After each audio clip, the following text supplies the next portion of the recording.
wabarakatuh. Kembali lagi bersama saya Arnitia Permana dalam kelas Arnitia. Kali ini kita akan membahas lanjutan materi dari surat, yaitu KD 3.14 dan 4.14 tentang struktur atau unsur surat dan cara menulis surat. KD atau kompetensi dasar yang akan kita capai pada hari ini adalah KD 3.14, yaitu menelaah unsur-unsur dan kebahasaan dari surat pribadi dan surat dinas yang dibaca dan didengar, serta KD 4.14, yaitu menulis surat pribadi dan dinas untuk kepentingan resmi dengan memperhatikan struktur teks, kebahasaan, dan isi. Tujuan pembelajarannya adalah kalian mampu menelaah struktur atau unsur dan ke aspek kebahasaan dari surat pribadi dan surat dinas, dan kalian mampu menulis surat pribadi dan surat dinas untuk kepentingan resmi dengan memperhatikan struktur, kebahasaan, dan isi. Oke, baiklah, setelah tadi kalian sudah mendengarkan KD dan tujuan yang akan kita capai hari ini, kita langsung saja masuk ke dalam materi intinya, yaitu tentang unsur atau struktur surat. Kita mulai dari unsur surat pribadi. Nah, surat pribadi ini gambarnya ya, kerangkanya. Jadi ada 8 poin yang harus ada dalam surat pribadi. Kita akan bahas satu persatu. Oke, yang pertama, unsur yang pertama itu adalah titi mangsa. Jadi dalam surat pribadi itu harus ada titi mangsa. Titi mangsa itu berarti tempat dan tanggal pembuatan surat. Nah, ini ada ketentuan dalam penulisannya. Tentu kalian juga sudah tahu ya. Nah, ini diperjelas lagi. Jadi ketentuannya adalah di sini tempatnya, karena dia berupa tempat, berarti harus menggunakan huruf kapital. Oke, penulisan tempat harus menggunakan huruf kapital. Lalu antara tempat dan tanggal serta bulan dan tahun pembuatan ini diberikan jeda, ya, diberikan batas. Batasnya adalah tanda koma.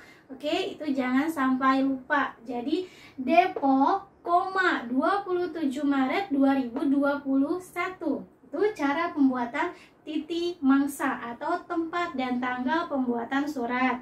Yang kedua adalah alamat surat. Oke, jadi ini adalah bagian pentingnya, alamat surat.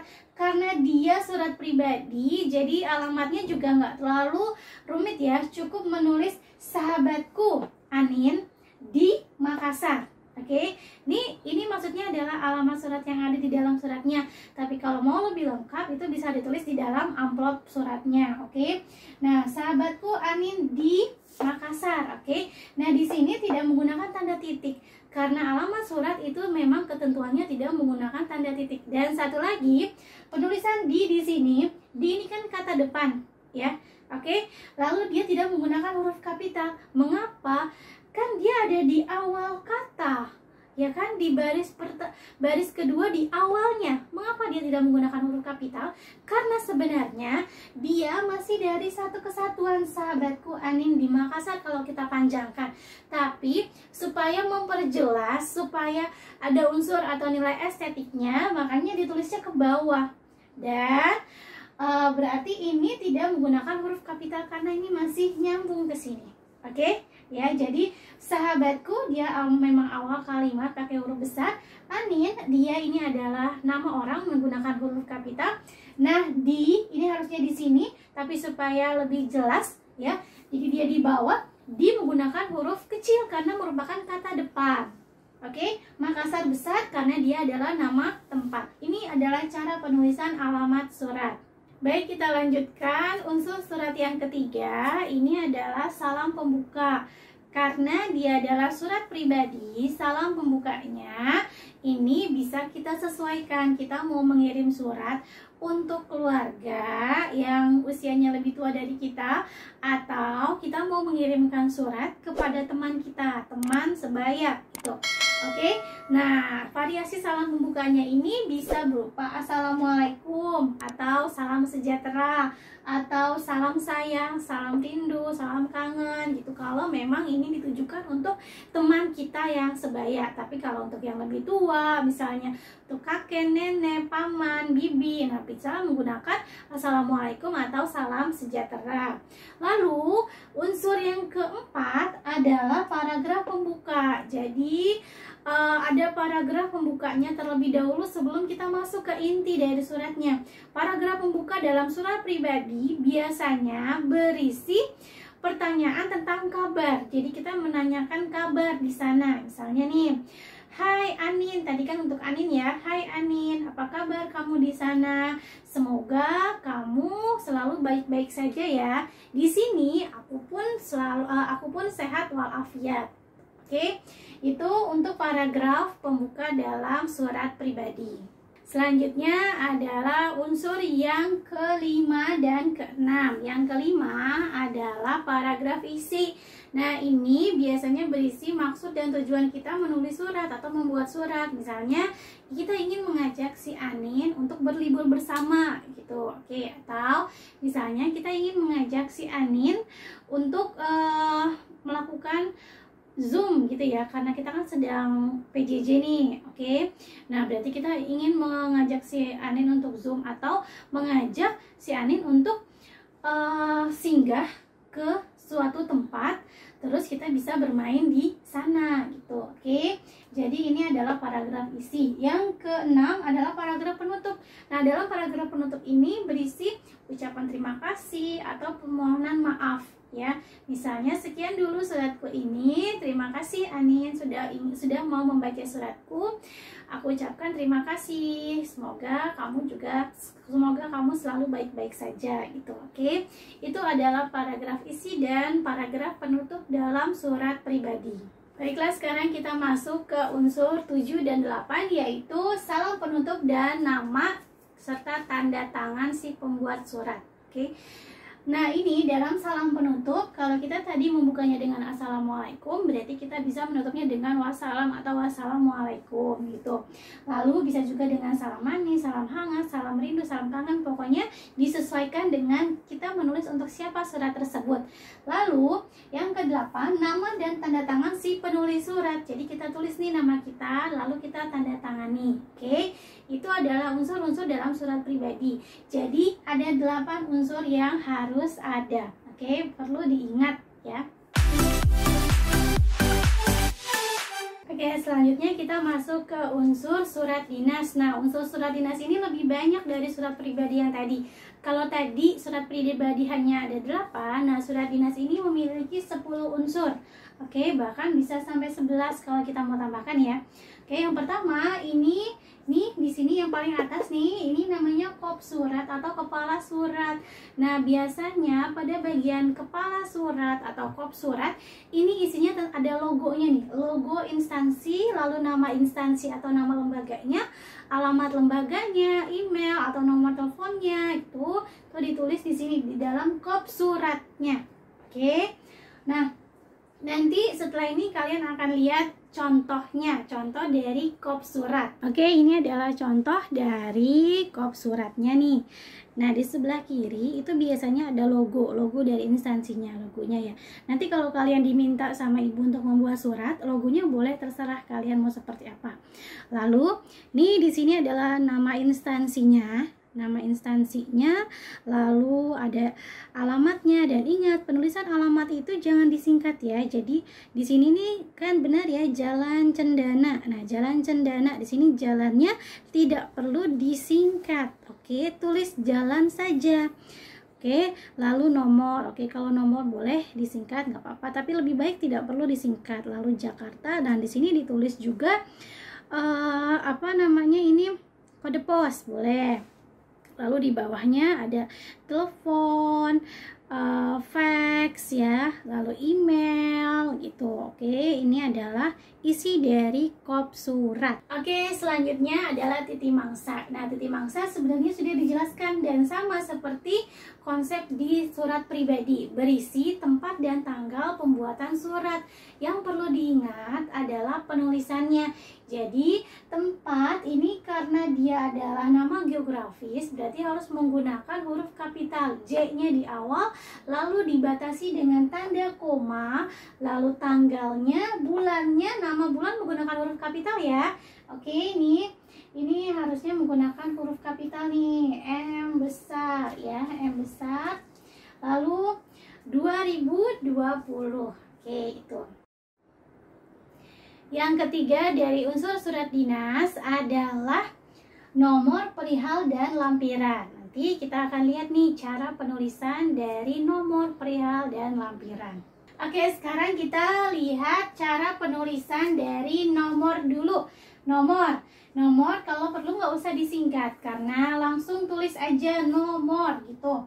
Lalu titik 2, misalnya ini 001. Kenapa 001? Ini berarti dia baru pertama kali membuat surat pada tahun itu. Kalau misalnya memang sudah membuat surat 10 kali atau 15 kali, berarti diurutkan. Berarti ini 015, 010 gitu. Jadi urutan ya. Oke, jadi kalian harus hafal suratnya sudah berapa kali yang kita buat. Lalu diberikan tanda garis miring. Garis miring. Lalu setelahnya adalah panitia kurban. Ini adalah panitia atau orang yang membuat surat edaran ini. Oke. Nah, ini panitia kurban. Lalu diberi garis miring lagi SMP teladan. Maksudnya adalah si panitia kurban ini berada di dalam naungan SMP teladan. Oke. Lalu garis miring lagi. Ini bulan ke-6. Maksudnya adalah bulan pembuatan dari si surat. Ya. 21 adalah tahunnya, tahun pembuatan dari si surat 2021. Oke, boleh nggak kalau misalnya nomornya di sini nggak usah pakai panitia kurban nih, langsung SMP teladan aja boleh. Oke, karena kan memang si panitia kurban ini memang di dalam SMP teladan, jadi langsung boleh 001 garis miring SMP teladan garis miring 6 dalam angka Romawi ya, bulan ditulis angka Romawi, lalu garis miring 21 maksudnya tahun 2021. Boleh. Oke, yang penting harus ada nomornya, harus ada instansi yang membuat, harus ada bulannya, dan harus ada tahun pembuatan. Oke, itu untuk penulisan nomor dalam surat. Oke, selanjutnya perihal. Nah, perihal ini boleh langsung ditulis perihal atau juga hal gitu. Dan dia tidak perlu menggunakan tanda titik karena hal itu bukan singkatan. Jadi boleh perihal, boleh juga hal, langsung titik 2. Lalu langsung inti kegiatan itu apa? Inti dari surat itu apa? Jadi intinya apa? Misalnya undangan pengambilan raport gitu. Atau di sini ditulisnya adalah kegiatan pemotongan hewan kurban. Tuh, oke, jadi langsung ke inti tentang isi surat. Oke, selanjutnya adalah lampiran. Nah, ini banyak sekali kesalahan penulisan dalam lampiran. Jadi ada yang menulisnya lampiran seperti ini, ada juga yang disingkat jadi lam gitu ya. Harusnya sih kan lampiran itu juga tidak memerlukan tenaga yang banyak gitu untuk mencatatnya, harusnya nggak usah disingkat, itu lebih baik. Atau kalau memang mau disingkat, gunakan kaidah singkatan yang benar gitu. Walaupun sebenarnya ini nggak ada kaidahnya, tapi kalau mau disingkat gunakan tanda titik gitu, lam pakai titik gitu. Lalu lampiran ini ditulis kalau memang ada, ditulis ada misalnya satu berkas. Kalau memang tidak ada, berarti kalian cukup menulis nomor dan perihal saja. Tidak perlu nomor, perihal, lampiran, lalu diberikan tanda strip. Kan nggak ada, berarti nggak perlu ditulis ya. Oke, jadi harus efektif dan efisien. Lalu, lampiran itu apa sih? Lampiran itu adalah bagian dari surat tapi tidak berkaitan langsung dengan surat, jadi nggak masuk ke dalam unsur-unsur surat itu.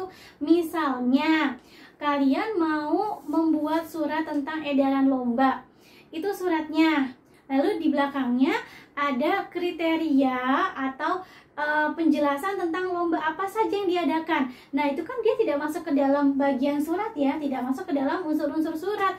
Berarti itu adalah lampirannya. Atau tadi pemotongan hewan kurban, kegiatan pemotongan hewan kurban. Itu suratnya, lalu di belakangnya ada jadwal kegiatannya dari awal sampai akhir ngapain aja. Nah, itu merupakan lampiran. Jadi bagian yang tidak berkaitan langsung dengan unsur surat. Oke. Terus tadi sudah jelas ya. Jadi kalau lampirannya ada lalu ditulis satu berkas, harus menggunakan huruf, tidak boleh menggunakan angka. Ya. Kalau memang dia tidak ada lampiran, berarti kalian cukup menulis nomor dan perihal saja. Jangan nomor, perihal, lampiran, titik 2, tanda strip. Itu salah. Oke. Jadi pilih salah satu. Kalau ada berarti ditulis seperti ini satu berkas. Kalau tidak ada berarti lampiran tidak perlu ditulis, cukup nomor dan perihal. Oke, selanjutnya adalah alamat surat. Nah, alamat surat ini sering juga terjadi kesalahan. Jadi kalian harus benar-benar memahami cara penulisannya. Yang pertama, penulisan YTH. YTH itu kan kepanjangan dari yang terhormat. Terhormat gitu ya, itu kan satu kata. Nah, ini berarti ya hanya Y-nya saja yang menggunakan huruf besar, dan ingat setelahnya menggunakan tanda titik, YTH titik. Lalu kalau kalian menulis di sini misalnya kita mau mengundang kepala sekolah lain gitu ya. Oke, berarti di sini nggak usah pakai bapak. Jadi nggak usah pakai sapaan bapak atau ibu.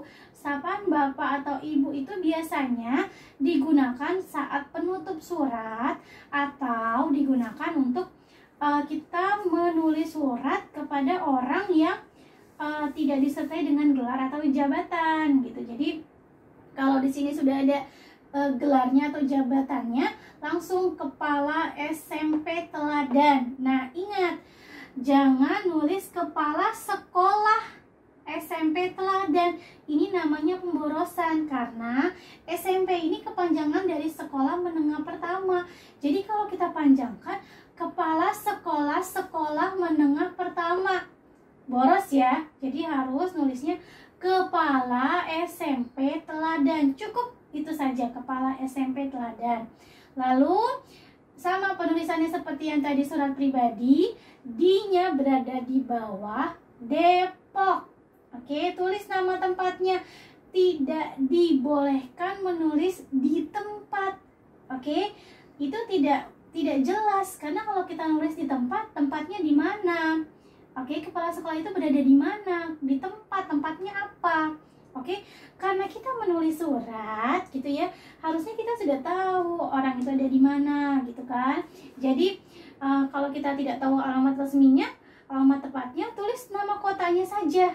Oke, jadi langsung di Depok. Kalau alamatnya lengkap lebih baik. Jangan sampai kalian menulis di tempat itu salah.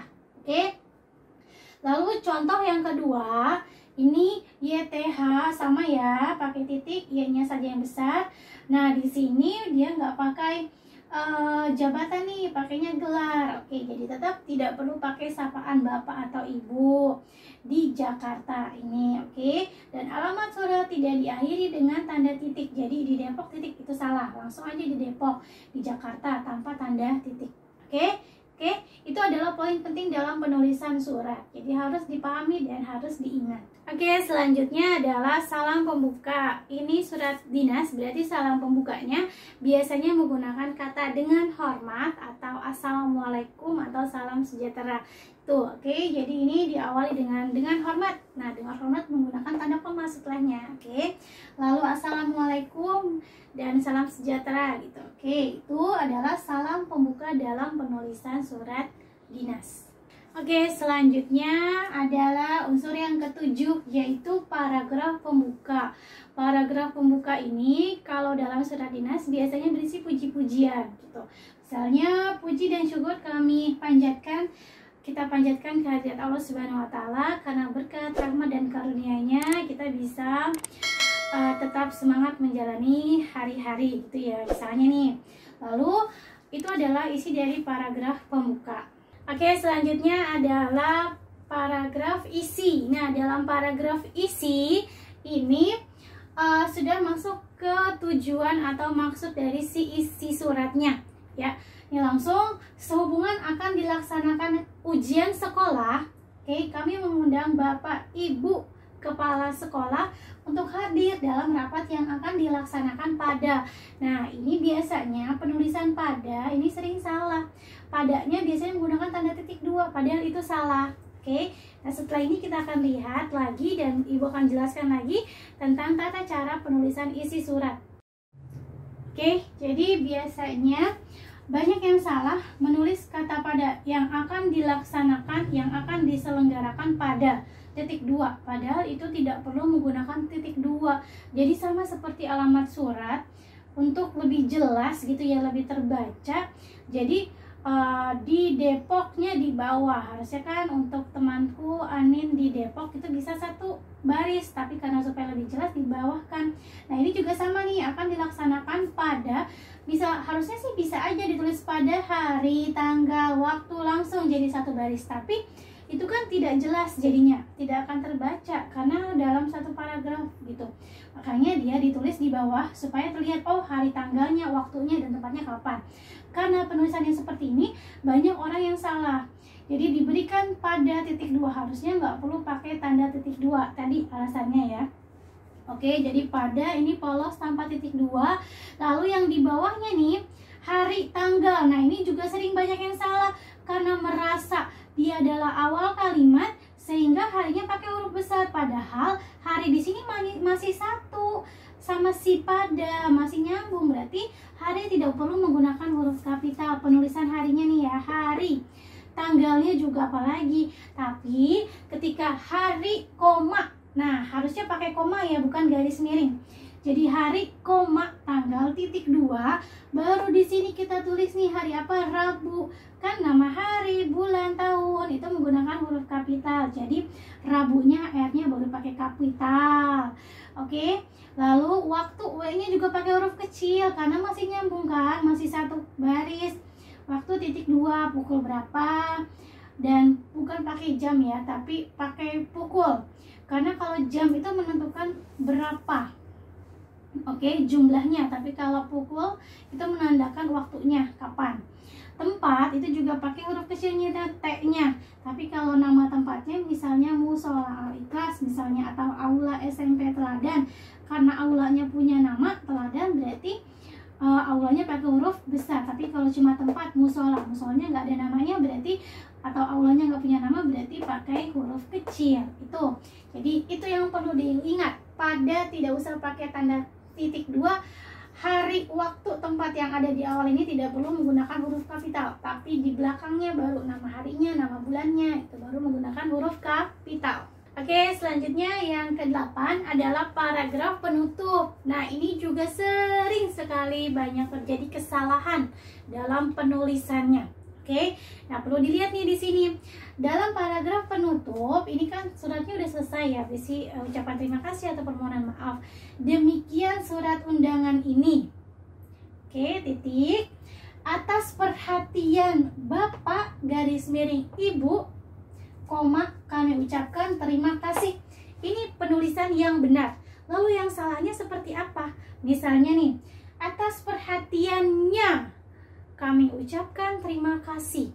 Oke, tadi di alamat surat selalu menggunakan kata Bapak atau Ibu, padahal itu nggak harus digunakan kalau dia punya gelar atau jabatan. Sekarang di penutup surat yang harusnya menggunakan kata sapaan Bapak Ibu malah tidak dipakai. Oke, nah inilah yang sering salah kali kita lakukan ya. Jadi harusnya di sini kita gunakan nih Bapak sama Ibunya. Atas perhatiannya tadi yang salah ya. Atas perhatiannya kami ucapkan terima kasih. Sering sekali seperti itu penulisannya. Mengapa itu salah? Karena nya itu tidak jelas. Siapa rujukannya? Nya itu kan dari dia. Oke, ini spidolnya, ini tulisannya. Itu kan berarti ini tulisan dia, ini spidol dia. Dia itu siapa? Berarti atas perhatian dia siapa? Oke, padahal sudah jelas kita mau mengirim surat ke Bapak Kepala Sekolah atau Ibu Kepala Sekolah. Oke, berarti langsung kita tuliskan nih, atas perhatian Bapak kalau memang kita sudah tahu dia adalah bapak-bapak, atau atas perhatian Ibu kalau memang kita sudah tahu kalau dia ibu. Tapi kalau kita masih meraba-raba kira-kira beliau ini siapa ya, bapak atau ibu, berarti kita boleh menggunakan atas perhatian bapak garis miring ibu. Oh, ini kayaknya masih muda nih, berarti kita boleh gunakan atas perhatian saudara atau garis miring saudari, itu boleh. Oke, atau boleh juga menggunakan kata Anda, karena kan Anda itu sapaan orang kedua. Yang penting Andanya itu menggunakan huruf kapital A-nya. Atas perhatian Anda gitu, Anda berarti benar-benar diajak bicara. Oke, itu kesalahannya. Jadi hindari penggunaan katanya atas perhatiannya. Nanti kalau disuruh pilih mana penutup surat yang tepat, berarti yang ada katanya nya itu langsung salah, kita langsung tidak dilihat lagi. Oke, lalu yang kedua ini koma ya, ada tanda komanya nih atas perhatian Bapak Ibu, koma, kami ucapkan terima kasih. Lalu sering lagi salah di sini, terima kasih kami ucapkan. Oke, saya mau gunakan kata haturkan, kayaknya terlihat lebih sopan deh. Padahal dalam surat dinas itu menggunakan kata atau bahasa baku, bahasa Indonesia yang baku. Haturkan itu berasal dari bahasa apa? Bahasa Sunda, berarti itu bahasa daerah. Tidak digunakan dalam pembuatan surat resmi, surat dinas. Jadi memang terdengar sopan, tapi itu salah. Jadi langsung saja, atas perhatian Bapak kami ucapkan. Kalau menggunakan kata kami haturkan, itu salah. Oke, jadi langsung gunakan bahasa Indonesia yang baik dan benar. Lalu sering lagi salah di kata sini nih, terima kasih. Maksudnya sih sebenarnya kita benar-benar mengucapkan terima kasih ya, sangat berterima kasih.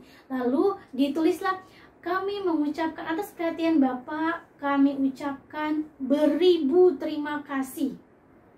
Oke, kami ucapkan banyak-banyak terima kasih. Nah, itu malah jadi salah karena jadi pemborosan kata. Cukup tulis kami ucapkan terima kasih. Dah, selesai. Oke? Karena bahasa tulis dengan bahasa lisan itu berbeda. Kalau bahasa lisan mungkin masih bisa dimaklumi ya ketika kita bicara, terima kasih banyak ya Bu, gitu. Terima kasih sekali sudah hadir. Beribu-ribu terima kasih kami ucapkan. Itu masih bisa dimaklumi. Tapi kalau dalam bahasa tulisan benar-benar harus dipakai ejaannya, dipakai kaidahnya, dipakai kalimat efektifnya juga dipakai. Oke, itu dalam penulisan penutup surat. Diingat ya. Jadi tidak boleh ada katanya, tidak boleh ada bahasa daerah, tidak boleh ada kata-kata yang boros. Oke, selanjutnya yang ke-9 dan 10 yaitu salam penutup dari surat dinas. Tadi kalau kita gunakan Assalamualaikum berarti diakhiri dengan wassalamualaikum. Atau pakai tadi dengan hormat, bisa menggunakan kata hormat kami. Tuh, lalu dilanjut dengan nama dan tanda tangan pembuat surat. Oke, nama dan tanda tangan. Misalnya nih, mengetahui kepala sekolahnya siapa. Jadi kalau dalam menulis tanda tangan atau nama, misalnya surat itu hanya ditandatangani oleh satu orang, berarti di bagian sebelah kiri ya, sebelah kiri. Tapi kalau ada dua orang, misalnya ketua panitia dan kepala sekolah, berarti yang paling kiri itu adalah yang memiliki jabatan lebih rendah dari yang sebelah kanan. Misalnya ini panitia dulu, baru yang sebelah kanannya adalah kepala sekolah. Oke, itu urutannya ya. Jadi itu adalah penjelasan tentang unsur surat pribadi dan surat dinas, dan bagaimana cara menulis surat pribadi dan surat dinas.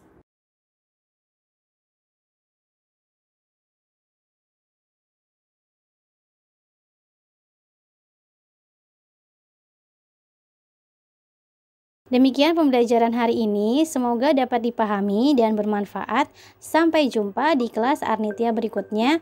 Wassalamualaikum warahmatullahi wabarakatuh.